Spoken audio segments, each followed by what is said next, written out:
അമ്മ പോകാറുണ്ട്, ഡോക്ടർ മറിയ പോകാറുണ്ട്, ചാണ്ടി ഉമ്മൻ പങ്കെടുക്കാറുണ്ട്. ഇതൊക്കെ ഉണ്ടെങ്കിലും മറിയ ഉമ്മൻ്റെ സാന്നിധ്യമാണ് വാർത്തയാകുന്നത്. അതിൻ്റെ പേരിലാണ് വ്യാഖ്യാനങ്ങൾ ഉണ്ടാകുന്നത്. ഇപ്പം ഞാൻ ആവർത്തനമായി തോന്നാം താങ്കൾക്ക്, എങ്കിലും ഞാൻ ഒരു ആവർത്തി കൂടി ചോദിക്കുകയാണത്.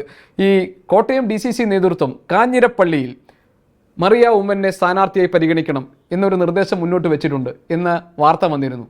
താങ്കൾ ശ്രദ്ധിച്ചിരുന്നോ? അങ്ങനെ എന്തെങ്കിലും വിവരങ്ങൾ താങ്കൾക്ക് അറിയുമോ? എനിക്കതിനെപ്പറ്റി, ഞാനത് വാർത്ത കേട്ടിരുന്നു, ഓൺലൈനിൽ കേട്ടിരുന്നു.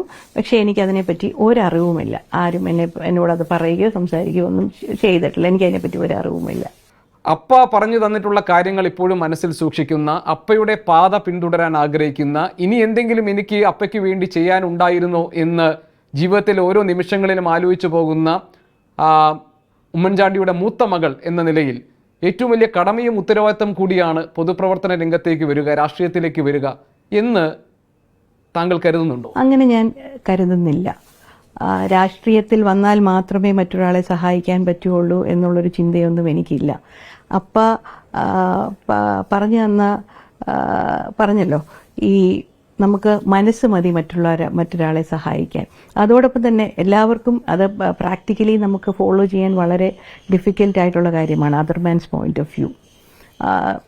മറ്റൊരാളെ പറ്റി പറയുമ്പം ആ ആൾക്ക് എന്ത് തോന്നുമെന്നും കൂടെ കരുതി വേണം പറയാൻ എന്ന് ആ കാര്യം കൂടെ എന്നെ പഠിപ്പിച്ചിട്ടുണ്ട്.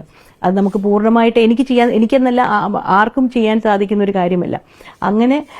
അങ്ങനത്തെ ഉള്ള കാര്യങ്ങൾ ഇപ്പം അത് ഞാൻ പ്രാക്ടിക്കലി സ്വന്തമായിട്ട് ചെയ്യേണ്ട കാര്യമാണ്.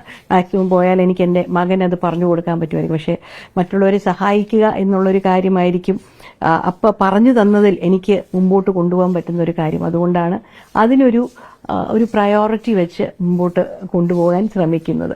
ലോകത്തെവിടെയായാലും ഏത് സമയത്തും 24 വാർത്തകളും ഓഗ്മെന്റഡ് റിയാലിറ്റി പാക്കേജുകളും എക്സ്പ്ലെയിനറുകളും വിശദമായി കാണാൻ ഞങ്ങളുടെ YouTube ചാനൽ നിങ്ങൾക്ക് സബ്സ്ക്രൈബ് ചെയ്യാം.